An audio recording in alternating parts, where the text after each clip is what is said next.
meeting of November 19th, 2018 to order with a moment of silent meditation and salute to the flag.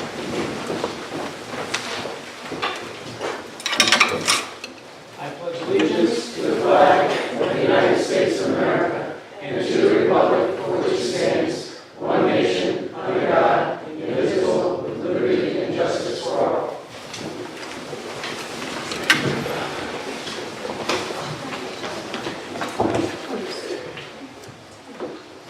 First up, consent agenda, approved special town council meeting minutes of November 13th, 2018, town council meeting minutes of November 5th, 2018, executive session minutes of October 15th, 2018, executive session minutes of October 15th, 2018, accept the October 9th, 2018 transcript as a record of the zoning ordinance amendment and comprehensive plan future land use map amendment hearing filed by Rhode Island Solar Renewable Energy III LLC.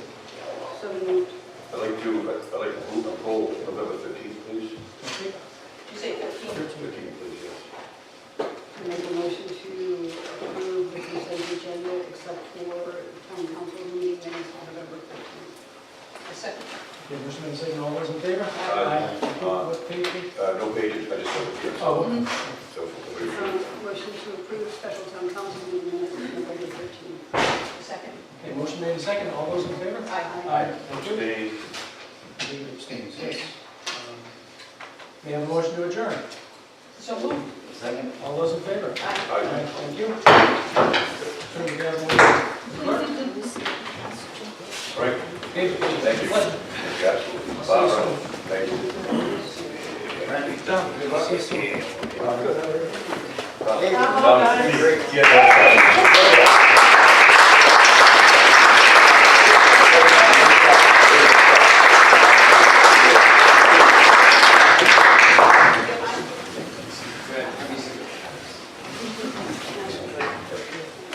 Bill, been a long time.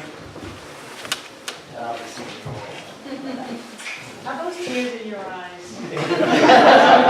Probably tears of joy. What is happening? Thank you. Move right along and get into the swearing in of Yeah. elected officials. So at this point, I believe Senator Morgan is present, and if she would like to go ahead and swear, if you want to do this individually, or, okay. We have Ralphie.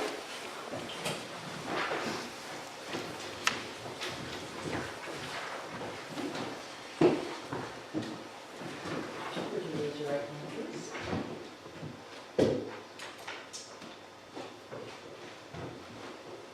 To Franklin Dolphy of Hopkinton in the county of the state, aforesaid reading. Is this swearing in? It's at the very bottom. Oh, okay.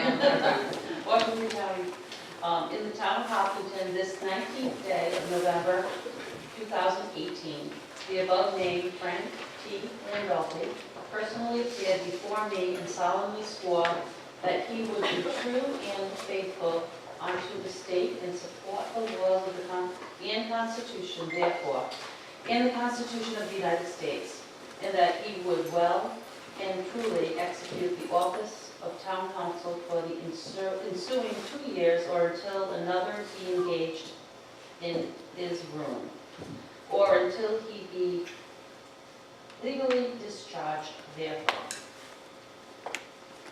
I do. Thank you.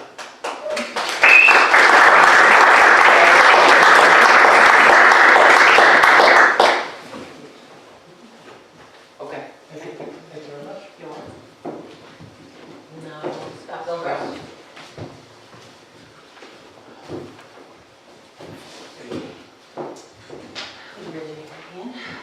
In the town of Hopkinton, this 19th day of November, 2018, the above named Scott Bill Hurst personally appeared before me and solemnly swore that he would be true and faithful unto the state and support the laws and Constitution thereof, and the Constitution of the United States, and that he would well and truly execute the office of town council for the ensuing 2 years or until another be engaged in his room, or until he be legally discharge therefrom. I do.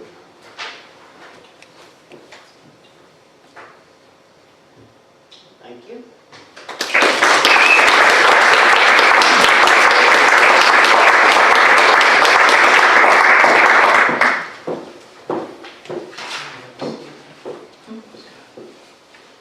Oh, Scott, come on here. Wherever.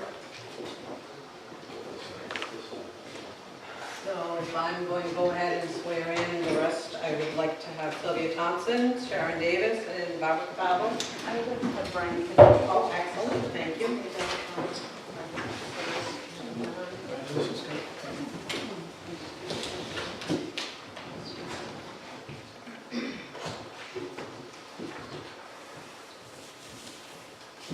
Yes.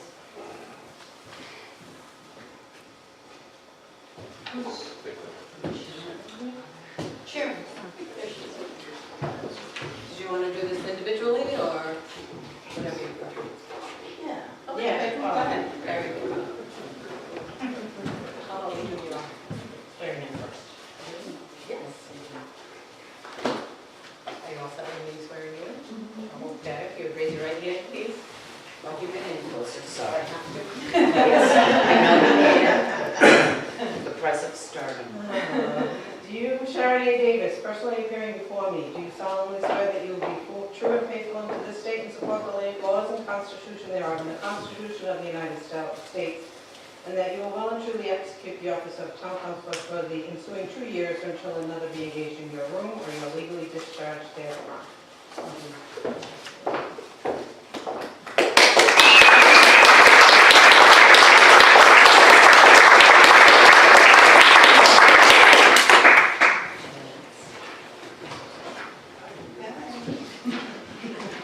You, Sylvia Thompson, personally appearing before me, do you solemnly swear that you will be true and faithful to the state and support the Constitution thereof and the Constitution of the United States, and that you will well and truly execute the office of town councilor for the ensuing 2 years or until another be engaged in your room or you are legally discharged therefrom?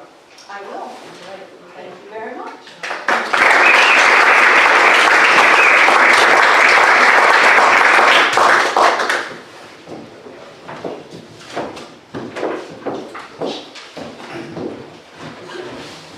So Barbara A. Capalvo, you personally appeared before me today. You solemnly swear that you will be true and faithful under the state of Rhode Island and support the laws and constitution thereof and the Constitution of the United States, and that you will and truly execute the office of town council for the ensuing 2 years or until another be engaged in your room or until you be legally discharged therefrom. I do. Congratulations.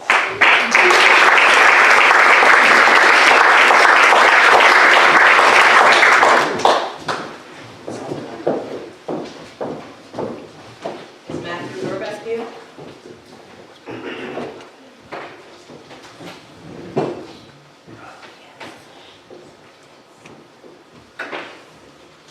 How do you do that? Well, then,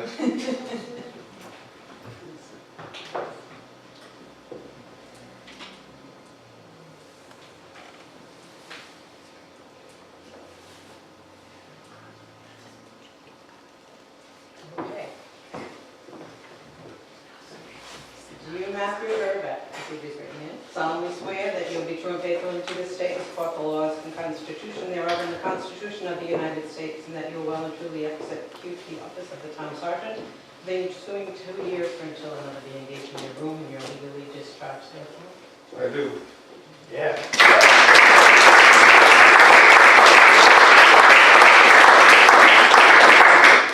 Rhonda? She wasn't able to come. She was not able to make it. That leaves the school committee. Lisa Macaroso could not make it this evening. She's coming separately, so George?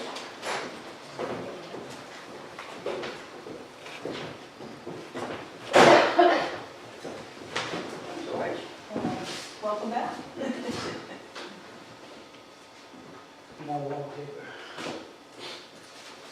Okay, raise your hand, please. Do you, George Appas, personally appearing before me and solemnly swear that you will be true and faithful unto the state and support the laws and constitution thereof, and the Constitution of the United States, and that you will well and truly execute the office of the school committee for the ensuing 4 years or until the letter you be engaged in your room or you're legally discharged therefrom. I do. Thank you.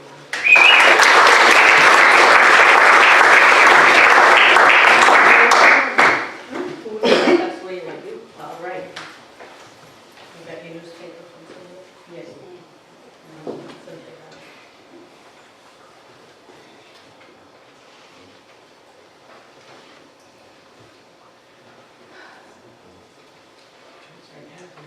Do you, Sylvia Stanley, personally appear before me, solemnly swear that you will be true and faithful to this state and support the laws and Constitution thereof and the Constitution of the United States, and that you will well and truly execute the office of school committee for the ensuing 4 years or until another be engaged in your room or you are legally discharged therefrom?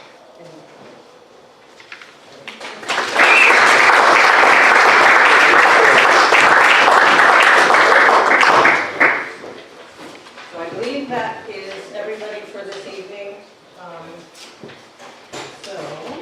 And before everybody leaves, we are going to have some cookies, I hope. We've got cookies for people. All right.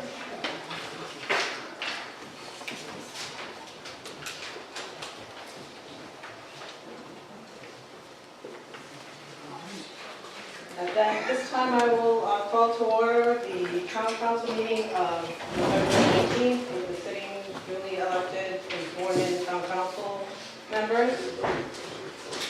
At this point in the agenda, I want to call for nominations for the election of council president. So are there any nominations for council president at this time? Franklin Duffy. Second. I want to call for nominations. Are there any other nominations for council president? Sharon Davis.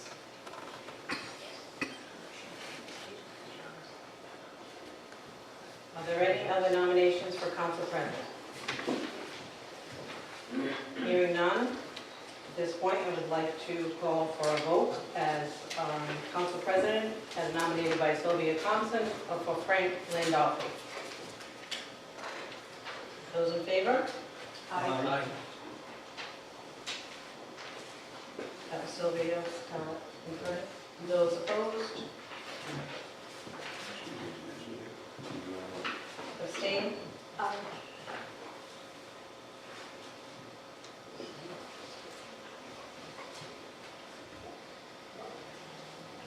And as far as the nomination for Sharon Davis, are there any, is there a vote in regards to the nomination for Sharon Davis as council president? Hearing none,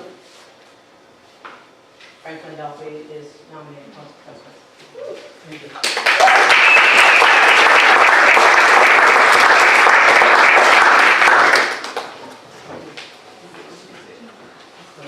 Assume to the chair, and at this point, I would like to call for nominations for the election of a council vice president. I'd like to nominate Scott Hillhurst. Council Vice President. Are there any nominations? Hearing none, those in favor of the nomination of Scott Hillhurst as council vice president? Aye. Aye.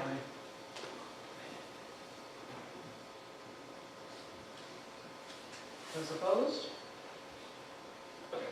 Those abstaining? Aye. You've got the gavel. Okay, I want to call recess till the 7 o'clock official meeting. Thank you for, till 15 minutes. Thank you. Okay, I want to call the Hopkinton Town Council meeting of November 19th, 2018 to order with a moment of silent meditation and salute to the flag.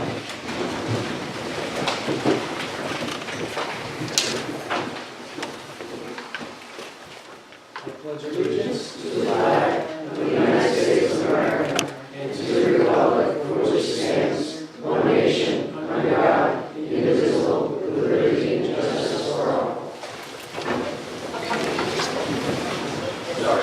about that justice. First up, number one, discuss, consider, and vote to reschedule the following matter to December 3rd, 2018 at the Charahoe Middle School auditorium. Two individuals to be introduced. Oh, I'm sorry. Yeah, just snuck right in there. I'm sorry. Please. Thank you. It's a privilege and a pleasure for me to introduce our two newest employees. The first employee is Virginia Evans, and she is my assistant, administrative assistant. She started employment back on Monday, October 15th of this year. And the good news is that she's still here. Virginia is originally from the West Coast. She moved to Westerly about 2 years ago. She's very well educated. She's got a Bachelor of Arts degree in history with a major in writing and a minor in literature. And she's also got a Master of Arts in teaching and secondary education out of Johns Fox University in Newburgh, Oregon. And she previously resided in Washington, West Coast, Washington for several years. She's a former receptionist for a group health outfit, and she's a former social studies teacher in Bellevue, Washington, and a former school teacher at Westerly High School. We welcome you to Hopkinton, and we hope that you stay for a good long time. If you'd like to say a few words, we'd appreciate it. Well, I'm glad to be introduced tonight and attach some faces to names. I'm really happy to be working for the town of Hopkinton and look forward to working with you all. Thank you. Thank you.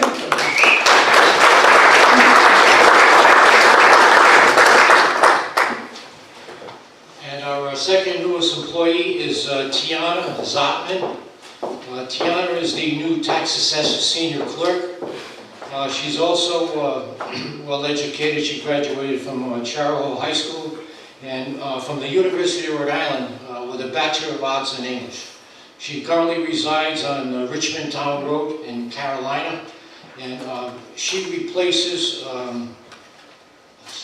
Liz Metcalf, who recently moved to Florida. And Tiana started on October 1st, and the good news is she's still here too. So welcome, and if you'd like to say a few words, Tiana, please do. Thank you. I am also glad to put some faces to names. Frank, I know I've talked to you before. Like he was saying, I graduated from Charahoe High School, so this area means a lot to me, so I'm happy to be here, and I look forward to serving the town of Hopkinton to the best of my abilities. Thank you.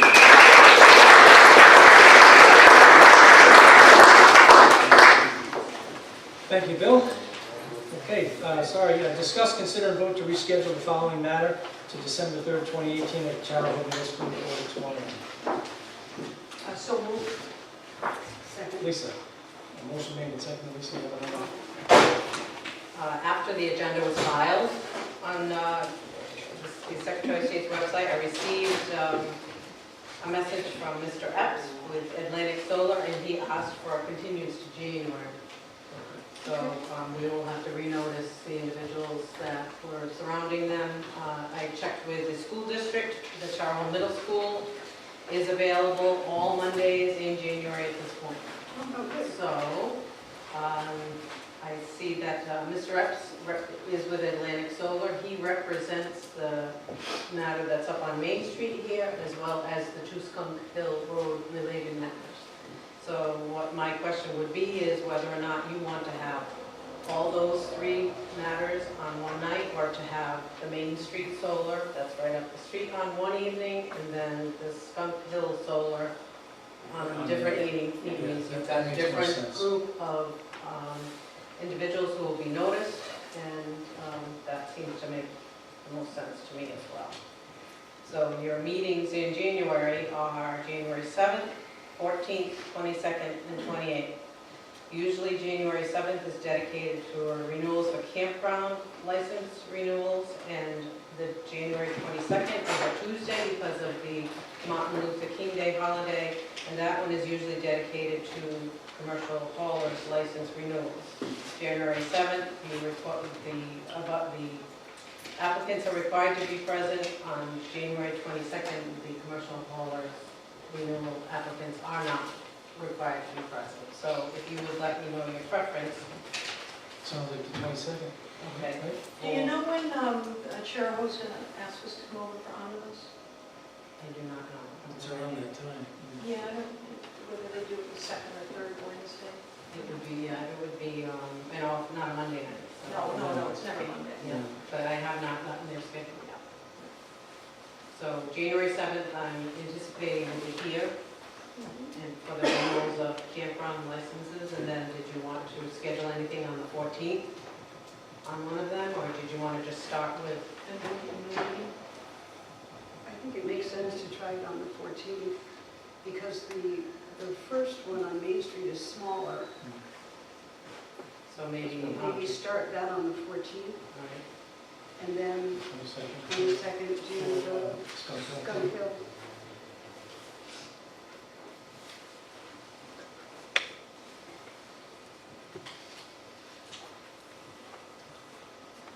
So, yeah, so the motion is made and seconded. I guess we need to amend that motion based on the Include initial. the date? Yeah, just include the date. Would someone else like to amend? I'd like to vote to schedule the following matter concerning Hopkinton zoning ordinance and the Hopkinton comprehensive plan and use filed by Atlantic Solar to using the Main Street project on January 14th and the Skunk Hill Road project on January 22nd. January 14th and the 22nd will be at Terre Haute Middle School. So you're making a new motion, you're not amending the original motion? Okay, then. Oh, okay, because I would just withdraw mine. So we'll say that yours was withdrawn. Councilor Capano just made another motion. Do we have a second to that motion? Okay, motion made and seconded. Any further discussion? Having heard none, all those in favor? Aye. Thank you. Okay. Next up is open a hearing on an amendment to Chapter 4, Sections 4-8, nuisance abatement, generally of the Code of Ordinances of the Town of Hopkinton as amended, that was introduced and sponsored by Councilor Capalvo and Councilor Buck. The proposed amendment would add language to Section 4-8 shown italicized and underlined. Sections 4-8, nuisance abatement generally. I'll read it. The keeping or harboring of any animal, whether licensed or not, which by habitual howling, yelping, barking, or other noise disturbs or annoys two or more neighborhood residents, each of whom must reside in separate residences located on separate lots, and neither or none of whom are related by blood or marriage, after complaints to that effect have been filed with the police department and/or animal control officer, and thereafter investigated and verified, is deemed to be unlawful and is hereby declared to be a public nuisance.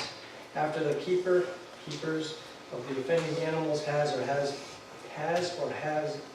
been cited by the police department or other authorized town official for violation of this ordinance, each subsequent day during which same condition constituting a public nuisance continues and for which one or more further complaints are made and received in accordance with the requirements of this chapter shall constitute a separate offense.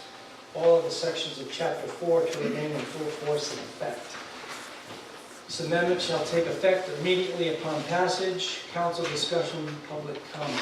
We'll take council discussion first. Barbara, I'll put it over. We were discussing the nuisance abatement. This particular line does not have to do with animals at all. It has to do with people. The original ordinance says that two people may complain about a particular animal or scent in the RFR 80 district, which is a farm district. The problem with that is the one we keep running into, is that two people say, well, I'm a husband and wife in the same house. Even if none of their neighbors complain, or the neighbors feel, in this particular instance that brought it forward was the rooster, a rooster crowing. Because it's two people, and it doesn't determine who the people are. They could be, the father and a 2-year-old child. It's only two people. It means that anyone can complain about about their neighbor in their own house for whatever reason they choose, animals, scent, noise, for any reason whatsoever. And the police department has to come and check it out. And if it's two people and they feel it's a nuisance, the police department has to give them a $10 fine. It's a problem when it is a consistent problem that goes on and it cannot be resolved. Because once you have those fines, you eventually have to go to municipal court to take care of them. It is a difficulty in the nuisance ordinance, and the nuisance ordinance needs to be rewritten entirely, has to be revised. But at this time, this specific section 4.8 is only about people, not animals. All animals in RFR 80, our farm animals are allowed. It has nothing to do with the animal. It has only to do with who complains, how they can complain, and what the police have to do about it. So the change in the ordinance is to make it so that two people in two separate homes, two separate properties have to complain, rather than a husband and wife in one property, or a husband and child in one property. It gives the ability for the police to say, two people have to say this is a problem before we will come and investigate it, which is time, but also give them a fine, which is relatively obnoxious. So this particular section only changes one part of the nuisance ordinance. It has nothing to do with animals. This only has to do with making sure two properties need to complain, not just one property. And this is especially true in RFR 80 because you have animals, you have the noise of balers and hay-making machines, you have the scent of manure, because you can complain as a nuisance on any level, but it has nothing specifically to do with animals, scent, machinery. But this particular line item is very specific, and it is so that you need two properties to complain rather than one property. Okay. Sylvia? I think that in any issue around town for people to complain, whether it's to zoning, to the town council, to the manager, if they believe that there's a violation of some ordinance or something, then they complain. A complaint is a complaint, whether it's from one house that has 5 people in it, or I don't think it should have anything to do with how many people and how many residents. I actually would prefer to just appeal this whole section and send it off to zoning and have them work on it.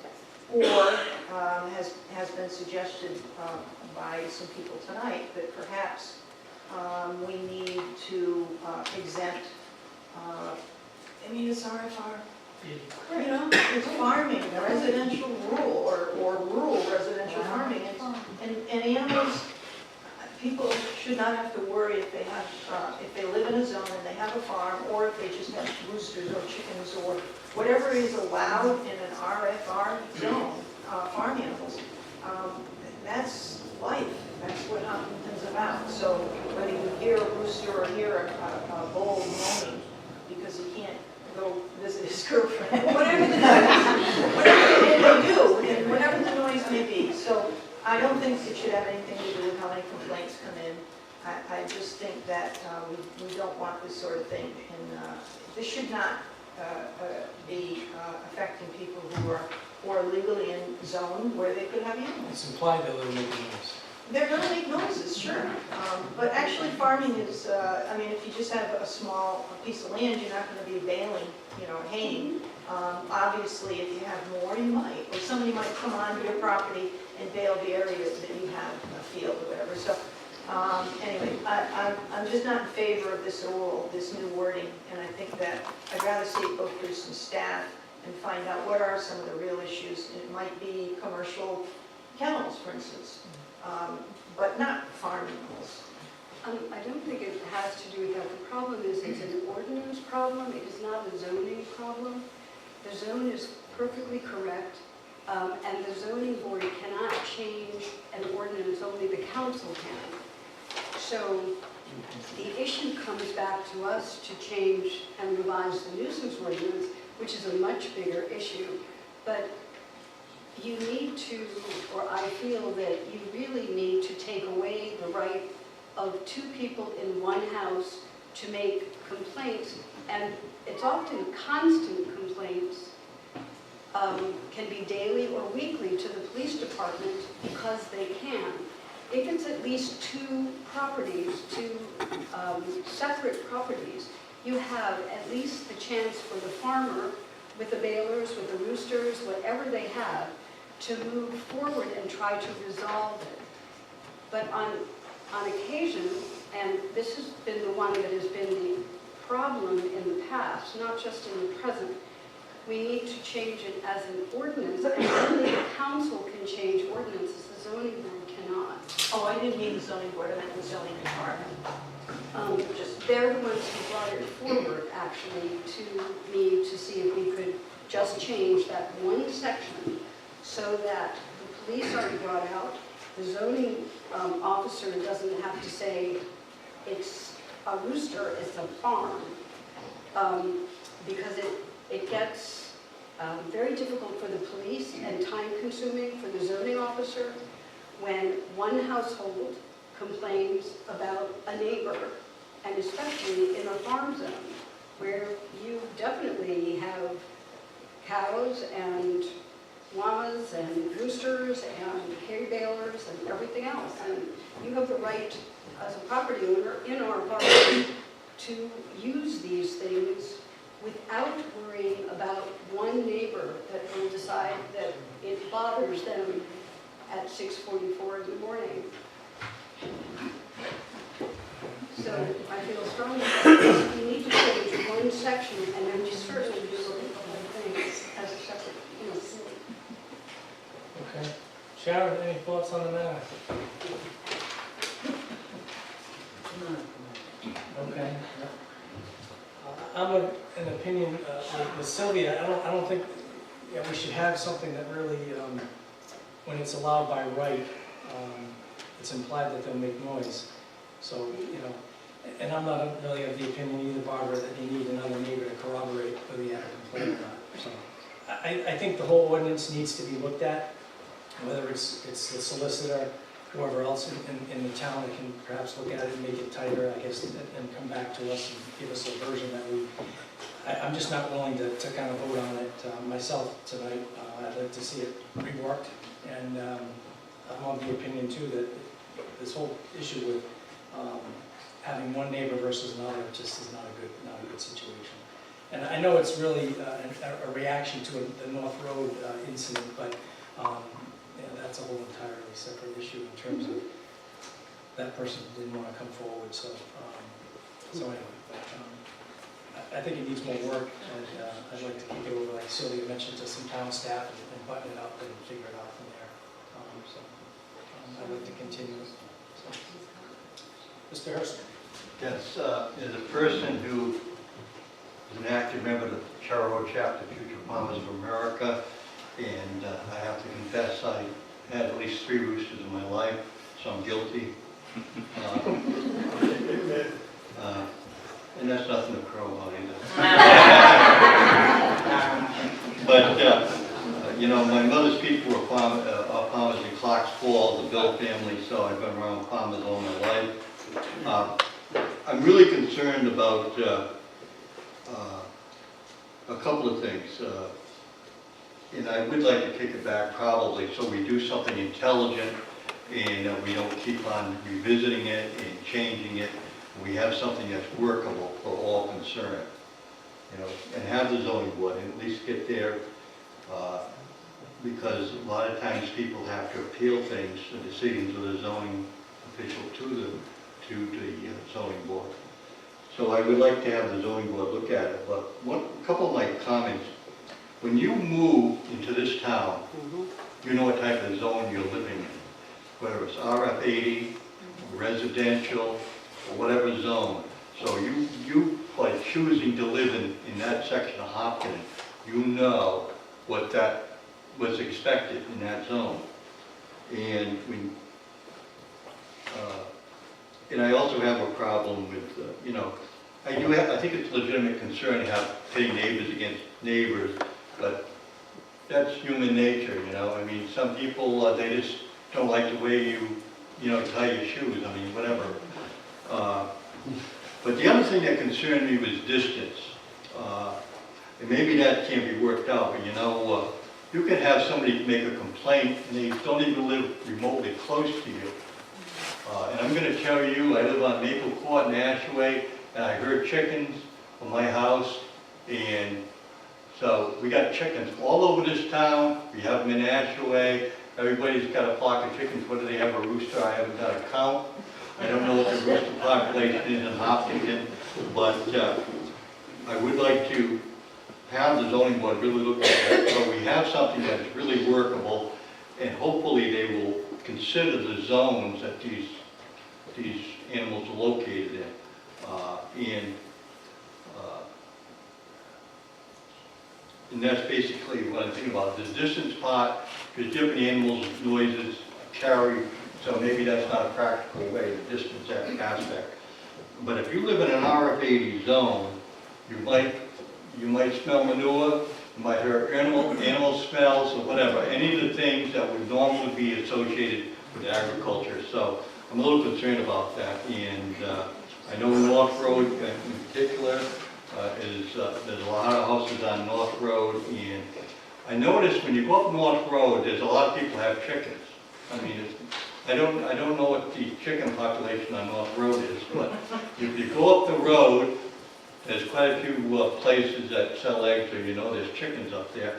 And we actually have, I don't know if they have a rooster, but there's a house pretty close to, right across from the Crandall house, right near Our Lady of Victory Church, and somebody else has, and it has a sign, fresh eggs. So I don't know if they have a rooster there, but chickens are all over the place. That's all I have to say. Thank you. Thank you, Scott. Okay, any public comment on this nuisance ordinance? Yep. Yes, sir. Jeff Light, 43 Forest Line Drive. I don't have a rooster or a hen in this for next year, but I think that the word that's come up recently since I've been involved is the word of butter. And I was going to thank Councilman Hurst for bringing up the distance and the neighbors, because we're all neighbors.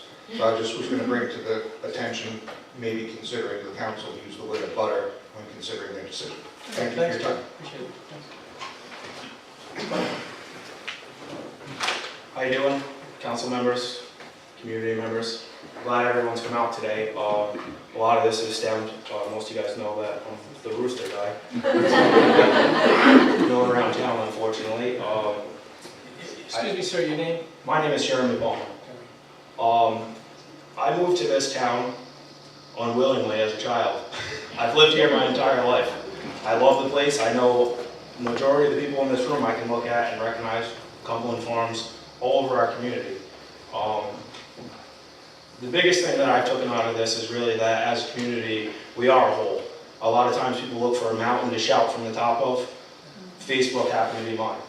I put the post up, a lot of people responded to this.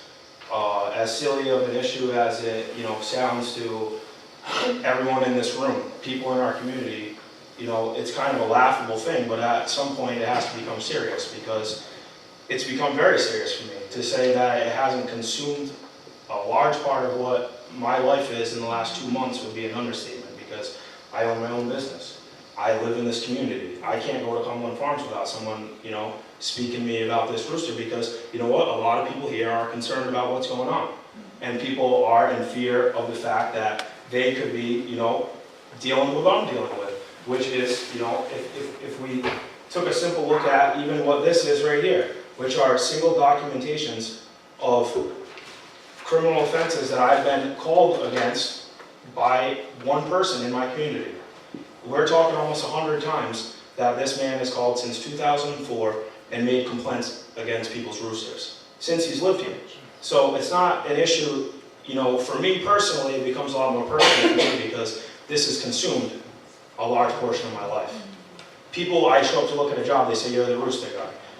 And like I said, it's amusing to a point, but where are we going to start taking it seriously, where we're going to protect the things that the people here live for and move here for? I moved here because I've lived here my whole life. I have children who I encourage to live a simpler form of life, to be able to provide for yourself, to have a chicken, which is, you know, the beginning parts of a farm.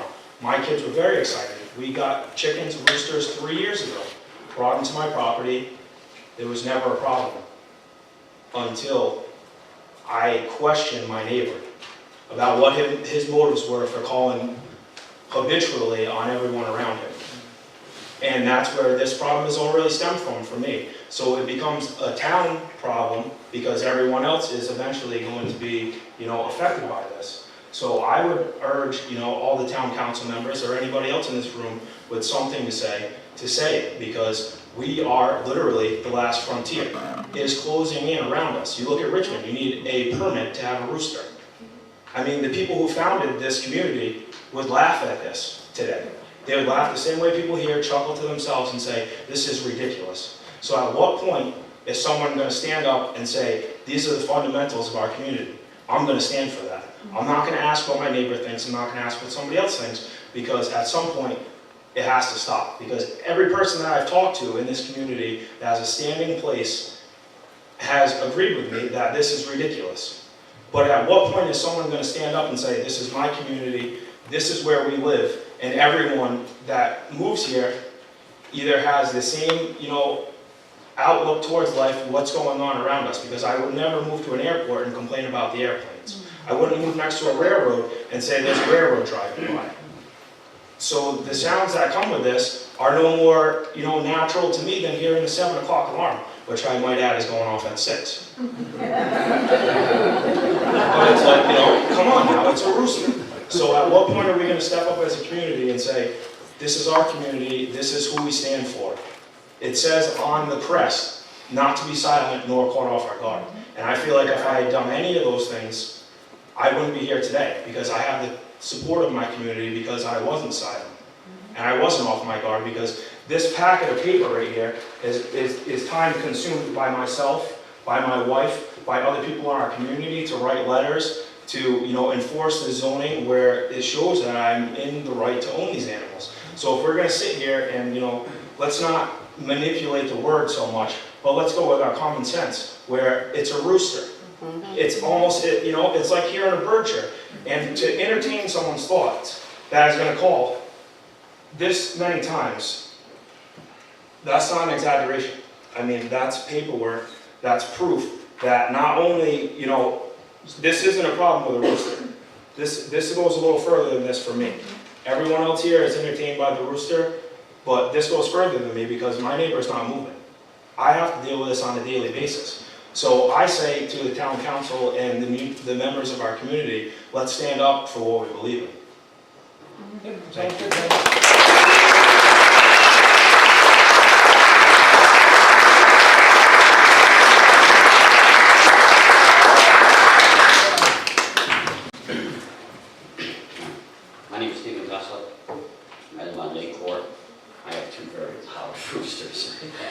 But anyway, I just have a question.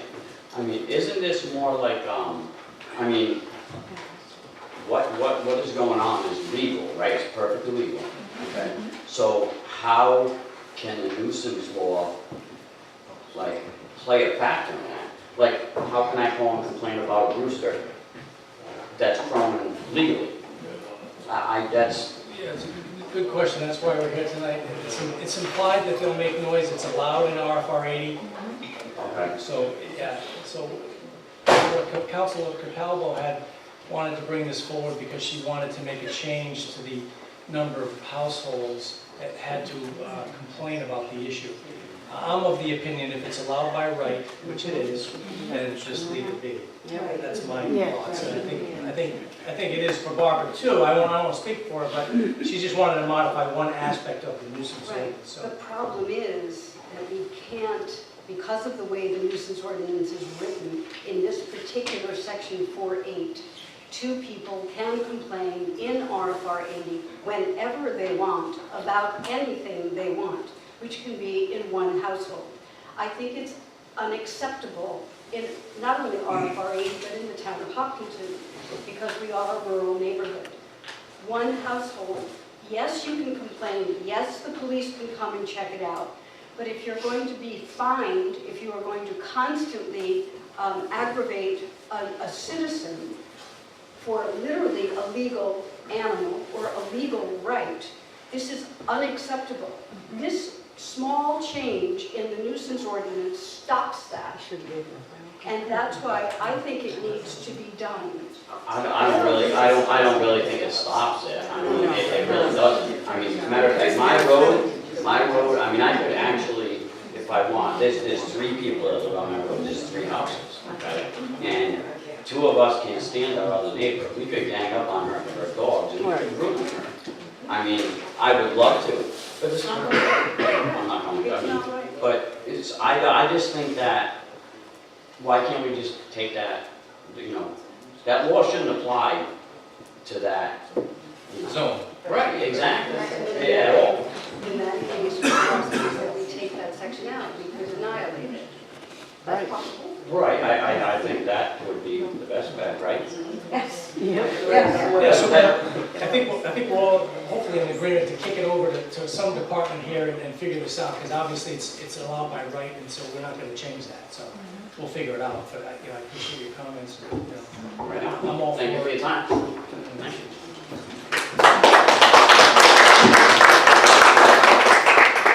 Hi, so, Your name, ma'am? my name's Stephanie Brass. I live on 79 North Road. We're the other party that got ticketed for the roosters. Yeah. On the other side. Yeah, we're on the other side. I got a letter in the mail from the town solicitor, telling us that he was going to ask the municipal court to vacate the citation that was issued, and refund us for the ticket that we had paid, because we have a right to have the animals in the RFR80. And the only way to stop people from getting ticketed and to stop the phone calls from neighbors who are essentially harassing their other neighbors because having animals that they're allowed to have, whether it's for smells or for noise or whatever, is to make RFR 80 exempt from the nuisance ordinance. That's the only way that you're going to stop neighbors like that, because you can write it however you want to write it, saying it has to be 2 or more houses, it has to be this, it has to be that. But people like that are always going to try and find a loophole, because next it's going to be, oh, well, you know, their cow was eating the leaves that was hanging over the tree, and they damaged my property. That's what's going to happen next, because the caliber of person that you're dealing with, as Jeremy just showed you, it's not an ordinance problem, it's a neighbor problem, as sad as that is to say. And as far as making it, you may want to suggest that they use a decibel reading for the ordinance in general. We'll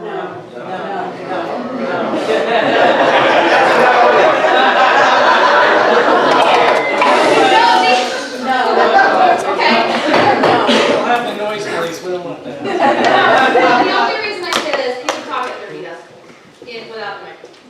People talk at I like your exempt better. Okay. No, I just meant, keep the RFR 80 animals exempt, period. But the only reason I say that is because people talk at 30 decibels. Bird calls in general are only at 44 decibels. And we did decibel readings for the roosters. At distance is actually, we have a 16-minute video of We it. have a 16-minute video of it, and they didn't even barely reach 54 decibels. So, the trucks that were driving by were at 80 decibels, and 70 decibels. And this is from Purdue University. 70 decibels is annoying to some people. So that's the only reason why I said anything about a decibel reader. But this is not an ordinance problem. This is a neighbor problem, and you're always going to have neighbors like that wherever you live, wherever they move, because people want to come out and have this idea of what country life is, and they don't understand that it's cows giving birth in the middle of the night and they don't shut up. And it's roosters crowing at 5 o'clock in the morning, and it's if you're half an hour late feeding your animals, they make all sorts of noises, and it's just not plausible to just change the ordinance a little bit. You have to make these animals exempt, or you're gonna keep getting phone calls, and the police are gonna keep having to come out, and that's just a ridiculous use of their time. And I feel so bad for them for having to issue these stupid tickets, because I've been on that side.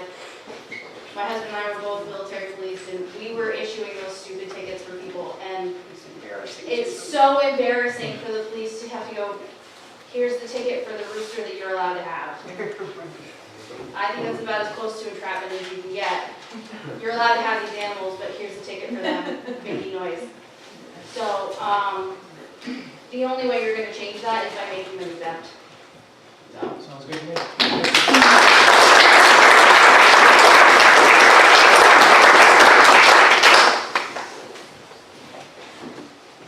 Good evening, I'm Holly Green, I live on North Road in Hopkinton, and I would like to ask a different question, perhaps directed toward Chief Palmer.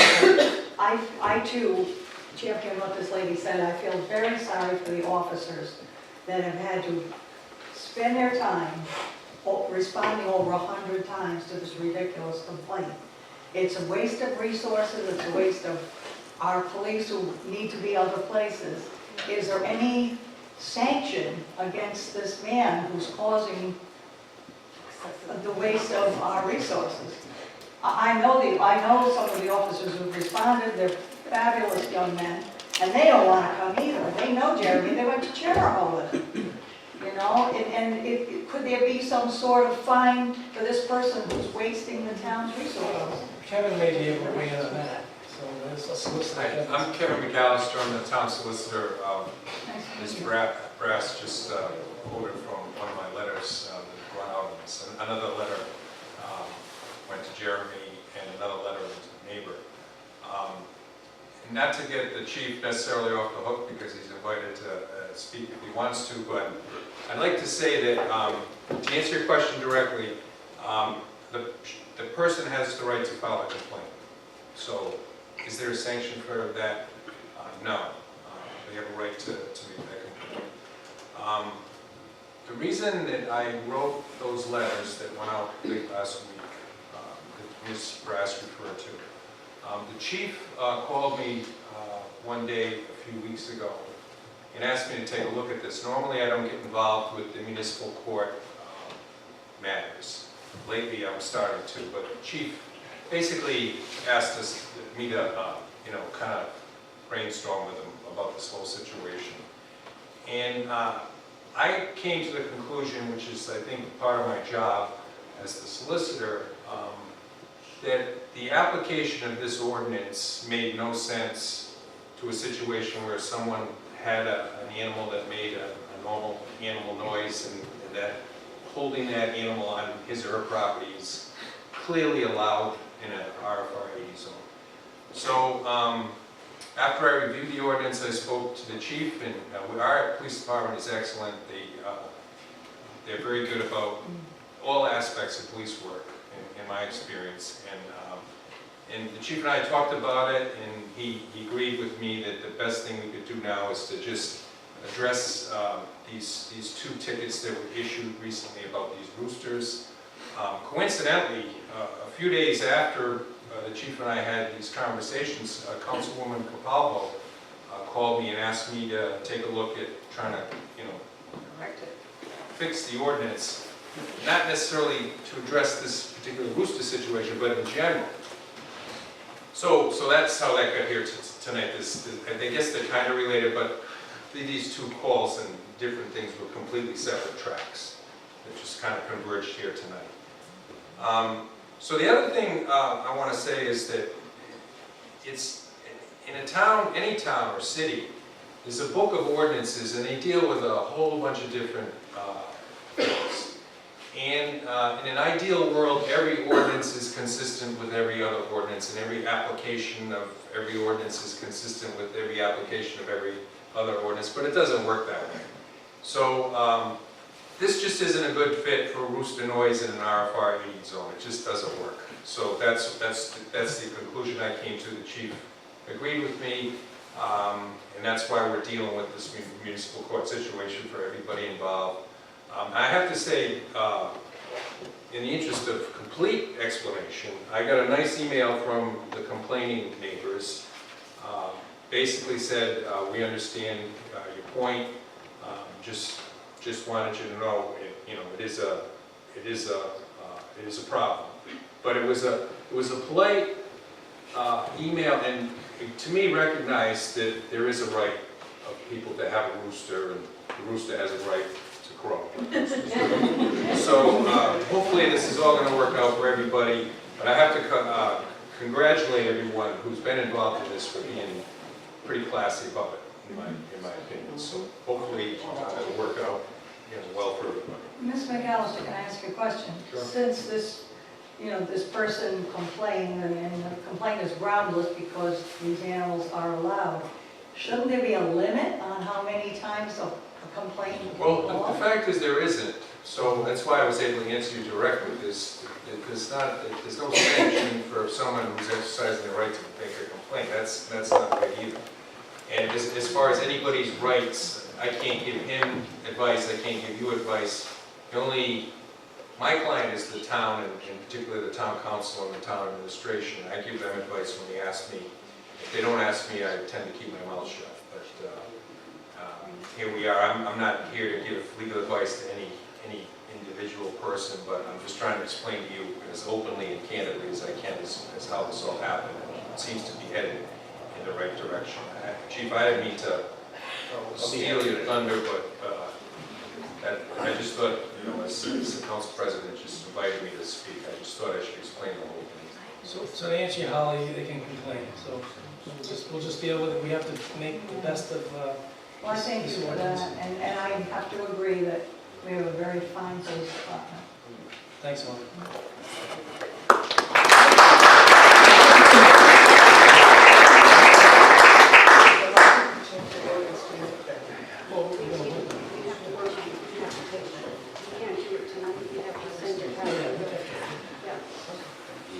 Chief.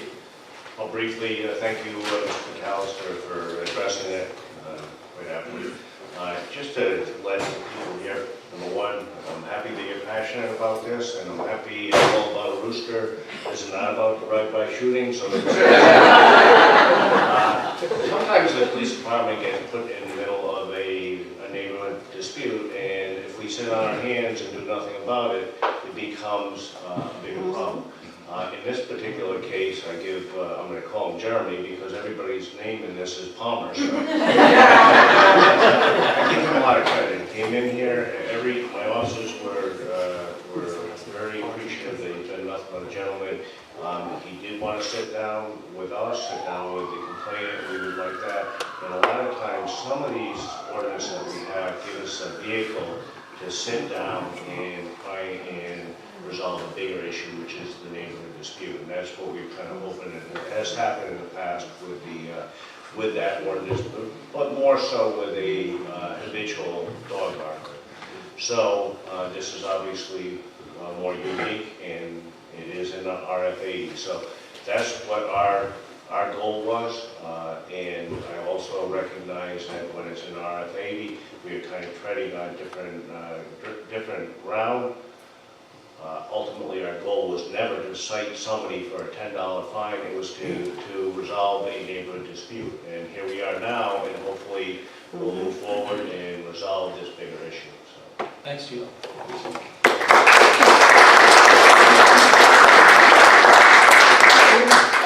Anyone else wanting to speak on this matter? Okay.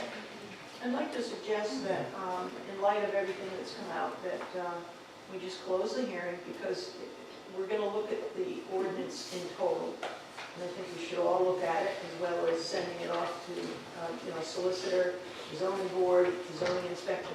But we need to let them know, and I'm sure Lisa put something together, that our thoughts are, and our thoughts are that obviously it's RFR 80, it's allowed by right.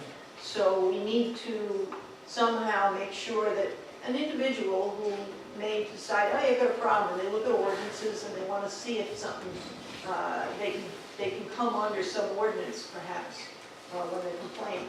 But if they look at this and we've written it in such a way that's very clear maybe we won't have these problems anymore, because over time, people will recognize that it's not RF80, they're allowed to have animals. Shouldn't we continue it so we can work on it? Well, if we continue, it'll probably be continued for a very long time. Yeah, I guess it's gonna be. So that's why I'm thinking to close it, and when we make our decision, we could make our decision based upon the comments that we've had, and that we want to, I guess Well, I understand your point. Yeah. No, I think either way. Sylvia is right. I don't mind doing that. I think we should close the hearing because it would continue for a long time. But we should also immediately take the nuisance ordinance, give it to Kevin in full, to our solicitor and to the zoning board, and to try to revise then the entire ordinance because there's any number of problems with it. So I think that... Is it a very long section? It's not very long. It's not a very big one. It's just a problematic one because of things like this. So, and Sylvia is also right that anyone should be allowed to complain. If, even if it's only one of you, you should be allowed to complain if you have a complaint. The problem is when you end up harassing people because of the complaint. And in some instances, people are being harassed for legal activities, whether it's raising chickens or taking care of kennels. If you're a kennel and you have dogs, they're going to bark. If you're going to, hay bale, or if you're going to cut wood, whatever you're going to do.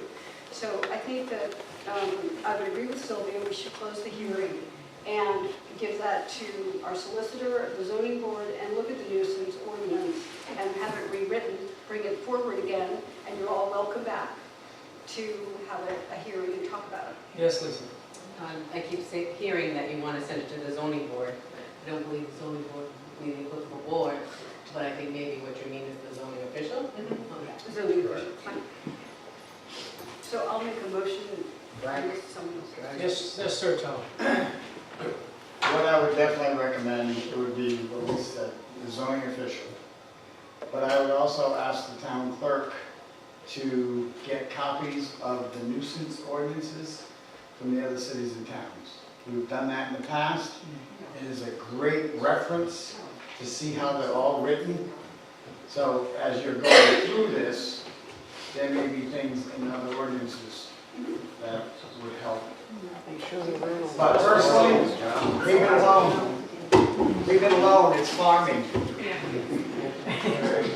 Well, I would just say that I know in the city of Providence, I believe that people can have chickens, hens, they can't have roosters, that's the problem.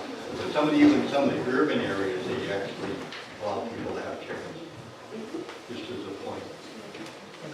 So I think someone make a motion to close. I'll make a motion to close the hearing and have the solicitor and the zoning official take a look at the nuisance ordinance in full so that it can be rewritten. Second. Okay, motion made in second. Lisa, quick question. Do we have to set a date or can we leave that open? Okay, motion made in second. Any further discussion, folks? Having heard none, all those in favor? Aye. Thank you. Next up, consent agenda, set January 7th, 2019 as a hearing date for renewal of campground licenses. Set January 22nd, 2019 as the second town council meeting in January. Anybody want more cookies?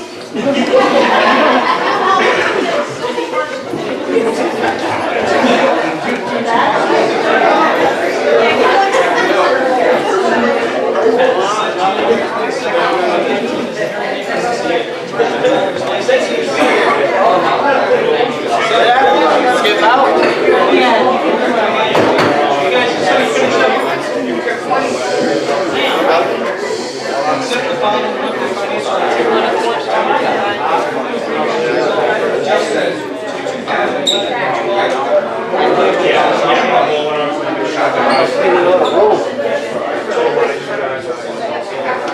motion made and seconded. That discussion, folks. Having heard none, all those in favor?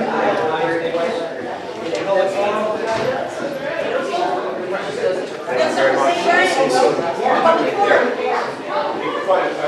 Thank you, sir. Thank you, ma'am. I look your words.